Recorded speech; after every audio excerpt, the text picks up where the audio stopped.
parents always said no, like you have to marry someone from your own caste. That Speak what you want to see, declare what you want to be. Osati, silence, therefore need silence. I'm strong. Hey guys, welcome back to my YouTube channel. My name is Juliet, and if you're new to this channel, I really appreciate you for clicking on this video. And if you're a returning subscriber, thank you so much for your support. In today's video, I've got something new.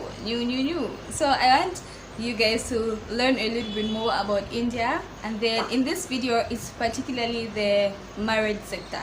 So in Africa, like, we don't really need our parents to choose our partners. Like, they let us choose who we want to get married to. It's very rare that your parents would tell you that they want to choose your partner. But then in India, it's a different case. Like, it's their culture. I think more than 50 or 60% of Indians' culture, they get to choose their children's partners. So that being said, like, I have a few friends who are going to be telling us how they look at this thing of the arranged marriages, or maybe the love marriages, which is the unarranged marriages. So I'll be back at the end of the clip, guys. Yeah, enjoy. guys, this is Ashwati, and I'm here to talk about arranged marriages and love marriages in India. Marriage itself is a very complicated topic, because in India, marriage is not only getting married between two partners. No, that's not how we do it here. Arranged marriages, no doubt, are more popular in India. They are the best according to our parents, because they have a say in that. Not only they have a say in that, they choose our partners, which is fine, because most of the parents just don't want their child's heart to break. So they think, if he or she can't choose, we'll do the deed. Not only two partners get married, but their families also get married. Like, people see all sort of things, how much the groom earns, how well established the family is, how much land they have, how much gold bride can bring to our home. That is also called dowries, or nowadays in modernized culture it is called gifts. Like, how much gift will the bride bring? And relatives have a major say. Like, half of the pressure on us for getting married is because of our relatives. Our parents don't care that much, but our relatives do. I think because they are bored or something, I don't know, but that gives a lot of pressure on us. And also, before some time, love marriages were forbidden. It was considered as a stigma, like you are the black sheep of your family if you are doing love marriage, which is now that we are a bit modern, it's okay. But it is okay as long as it is an intercaste marriage. Like, in marriages, we also see caste. The caste has a major say in our marriages. And intercaste marriages, they are okay now, but they were a nightmare before.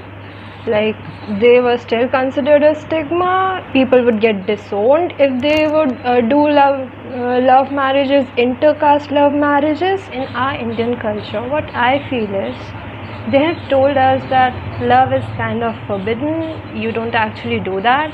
If you are getting married, it is bound that your parents will choose your partner, which is fine, as long as I have the liberty of saying yes if I like a person and no if I don't like a person.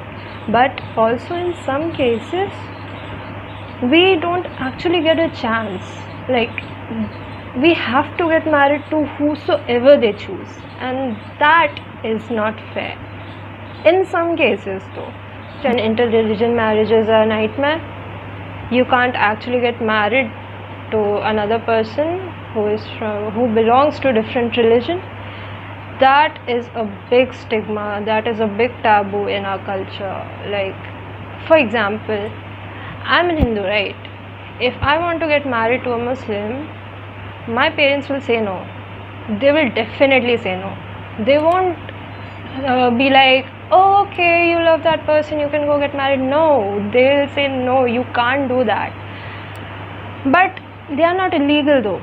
You can, but you have to go through a lot of hardships and a lot of struggles to get married to the person you want to love, irrespective of caste, religion, because you don't see that when you love someone. You don't love someone knowing their caste and religion. You don't go like, oh, okay, which caste you are from? Oh, you are Brahmin, okay, then I can love you. No, you can't do you don't do that actually. You don't consider all those things. If he or she matches my vibe, I can do it, I will do it, and you do it.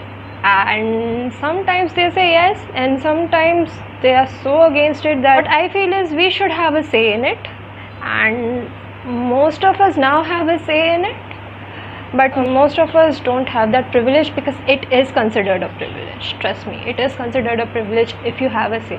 Like, my parents are super open-minded. They are like, okay, you can get married to whosoever you want to. I had this conversation actually with my father, and he was like, you want to get married this soon? And I was like, no, I don't want to get married this soon. I just want to know your opinion. And what he said was, as long as you have an understanding, as long as we think that he matches your standard, that's fine. What my mother said was, just see that person is okay, because she knows I make horrible choices. My choices in men are horrible. So they don't want their children to be heartbroken.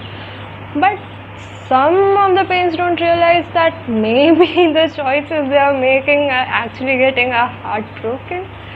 If you are a parent of a girl, you have to get her married and send her to a different home, and you don't actually want to send her to a home which is not well off, where you know that your child will not be comfortable. And our parents actually think that maybe we would be so blinded in love that we will not know what's right for us, and we'll accidentally choose a wrong person.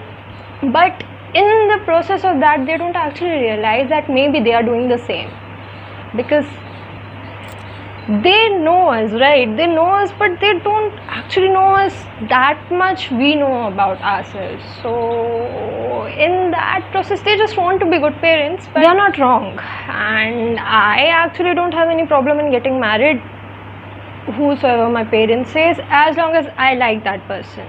Like, that person should match my vibe. After all, I have to spend, I am the one who is going to spend my whole life with that person. Also, in India, we think that marriage is meant to last for 7 lives. So if you accidentally get divorced in this life, there's something wrong in you. Especially if you are a girl, if you are a lady, there's something wrong with you. Like, you were not able to handle that marriage. Like, you didn't compromise the things you should have compromised. Maybe then your marriage would have been saved. At the end of the day, whether it's love marriage or whether it's arranged marriage, it entirely depends on the partners. Like, if your partner is understanding, if your partner is good, if your partner is mature, if your partner connects with you on a certain level, then why not? It's not like all the love marriages don't last. No, it's not like that. All the marriages with bad partners don't last. That's what I feel. All the marriages with good partners, irrespective of the fact it is loved or it is arranged, it doesn't really matter.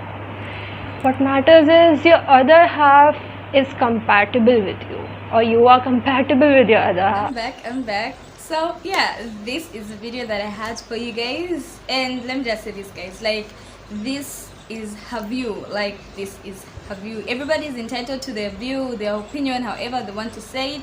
And I'm hoping you guys have now known something about India, just in case you didn't know about the arranged marriages or the love marriages, which is the unarranged. Yeah, so I'm hoping you guys liked the video. So I'm going to be back with another video. I'll have a male friend also speak out on what he thinks about the arranged marriages and the love marriages. So that's it, guys. Thank you for listening to me, and don't forget to like, share and subscribe. Bye.